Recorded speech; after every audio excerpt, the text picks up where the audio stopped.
There is some big questions that kept nagging me as I was testing the iPhone 16 Pro Max. Does the larger screen make it compelling or too big? Is the new camera control a game changer or a gimmick? How well do the Apple Intelligence features actually work?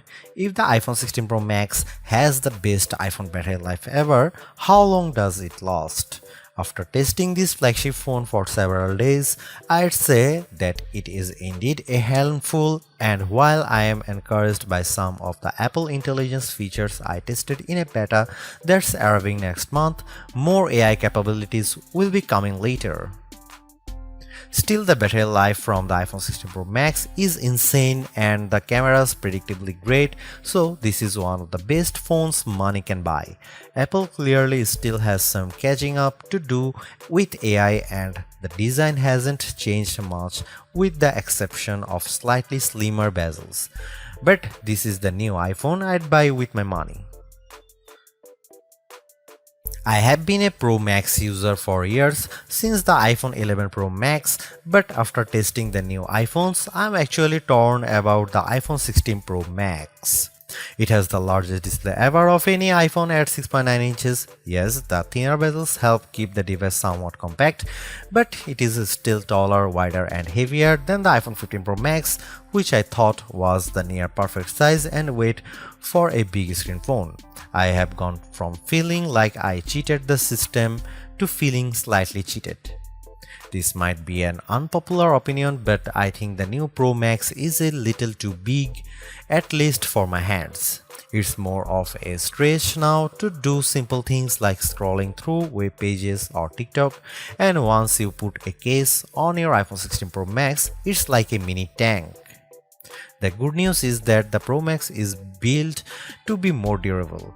In addition to having a titanium band, Apple claims that the improved ceramic shield display on this model is 50% tougher than the last generation.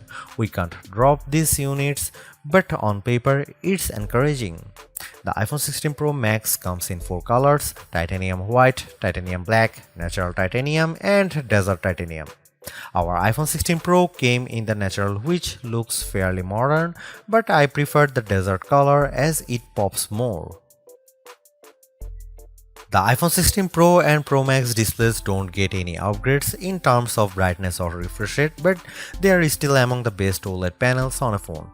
The only main difference is that the screens can scale down to a minimum of 1 nits, which means you can use your phone in bed without disturbing anyone else and get an even dimmer alarm clock. Otherwise, the new iPhone 16 Pro Max screen is largely the same, allowing the Pixel 9 Pro to surge ahead in terms of brightness. We measured a max of about 1500 nits for the iPhone 16 Pro Max, while the Pixel 9 Pro XL hit more than 2300 nits. Outside in direct sunlight, the iPhone 16 Pro and Pro Max were both dimmer than the Pixel 9 Pro XL, though Google's phone dimmed faster over time in response to the heat. Other than the display size, the biggest design change to the iPhone Pro Max is the addition of the camera control button. This recessed capacitive button on the right side uses haptic to give you feedback, and it launches you straight into the camera. No more having to fumble for the on-screen camera shortcut, and you can now use the action button for another shortcut. This thing is pretty easy to use in both portrait and landscape mode. So what can you do with camera control? A lot, actually. A quick press snaps a photo and a long press starts recording a video, but I'm not a fan of the fact that the video stops when you take your finger off the button. You can also slide your finger across the button to zoom in and out, which is pretty smooth. Not as smooth is the double soft press, which launches a sub-menu of various options, from tweaking the depth and exposure to toggling between multiple photographic styles. Camera control works well, but applying just the right amount of pressure and remembering what a single press and double press do takes practice. I also wouldn't recommend taking macro shots with the camera control, as it shook the camera when I got super close to a subject.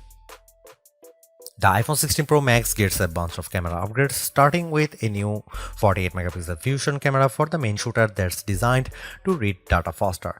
The result should be zero shutter lag and faster focus. I took some shots of people passing by on scooters and moving taxis at the same time on the iPhone 16 Pro Max and iPhone 15 Pro Max, and the new iPhone was indeed faster. The results were not necessarily sharper too, as you can see in this side-by-side comparison. Here are some camera samples of iPhone 16 Pro Max.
The iPhone 16 Pro Max's video gets an upgrade with 4K video capture up to 120 frames per second, and there's some pretty neat things you can do with that footage.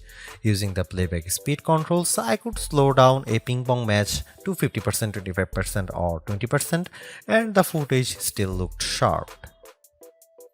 Apple Intelligence is Apple's version of AI that's designed to be more secure and helpful than what Samsung and Google offer. But right now, Apple Intelligence is more of a tease since it's in developer beta right now and it won't launch for the rest of us until October. Even then, certain features won't be available, such as visual intelligence and ChatGPT integration.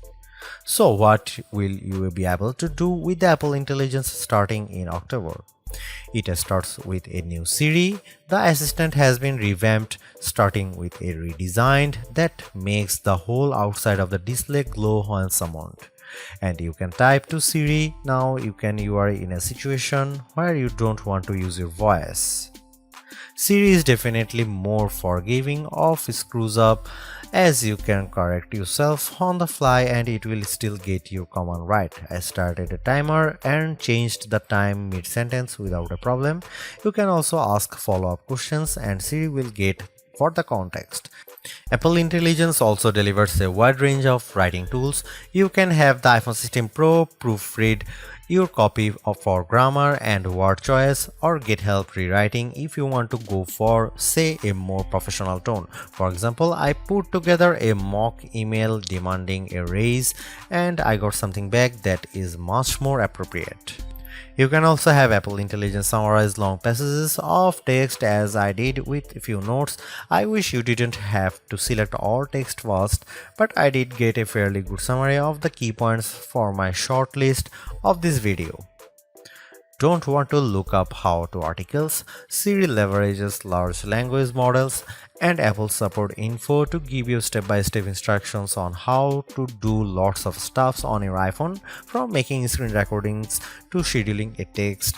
This is a game changer for kids who play the IT person for their parents like me.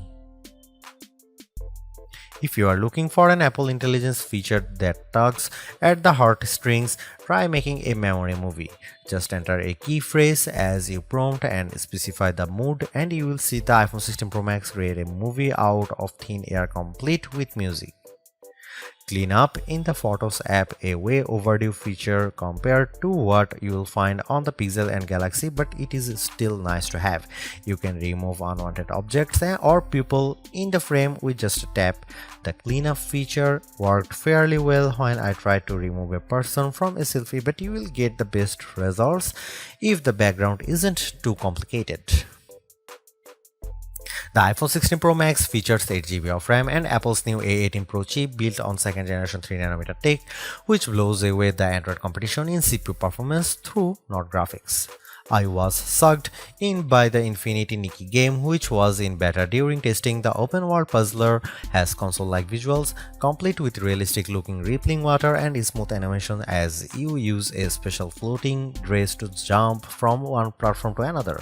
On Geekbench, which measures overall performance, the new iPhones are nearly 50% faster than the Galaxy S24 Ultra Snapdragon 8 Gen 3 chip on single core and 15% higher on multi-core performance. The latest Tensor G4 Pixel phones aren't in the same league. The iPhone 16 Pro Max was also twice as fast than the S24 Ultra in our video editing testing using Adobe Premiere Rush, where we time how long it takes to transport a 4K clip to 1080p. The new Pro phones also shave off a few seconds versus the iPhone 15 Pro's time. So what about graphics? The iPhone 16 Pro Max packs a 6-core GPU compared to 5 cores for the regular iPhone 16 series, and Apple claims that it's up to 20% faster than the iPhone 15 Pro's A70 chip.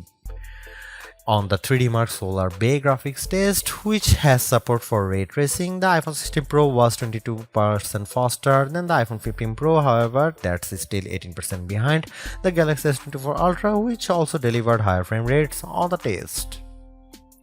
There is one other performance test we ran to see if Apple's claims of better sustained performance are legit. The iPhone 16 Pro Max features a new internal design with a graphite-clad aluminum substructure that's supposed to result in 20% better sustained performance.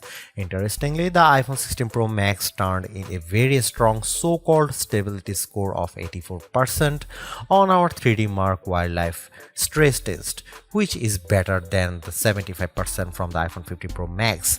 But the iPhone 16 Pro hit only 66%. It hit a higher overall loop score but had bigger drop-off. The Galaxy S24 Ultra's score was even worse at 60.4%. The iPhone 16 Pro Max is indeed an iterative upgrade, and maybe it wouldn't feel that way if Apple Intelligence was available today along with all the promised features. Instead, it's going to trickle out over time, so I would not to be in a rush to upgrade. Having said that, I think that iPhone 16 Pro Max is the best phone money can buy right now if you want the biggest screen and longest battery life. It lags in zoom versus the S24 Ultra, but you get more endurance, better camera quality, and plenty of creative features like photographic styles and audio mix. I actually preferred the AI capabilities of the Pixel 9 Pro XL series with its smarter Gemini Live voice assistant and other features like Add Me for photos and Pixel screenshots. But the Pixel's performance and battery life trail the iPhone 16 Pro Max. For me, the iPhone 16 Pro Max retains its title as the best phone, but it's not because of Apple Intelligence.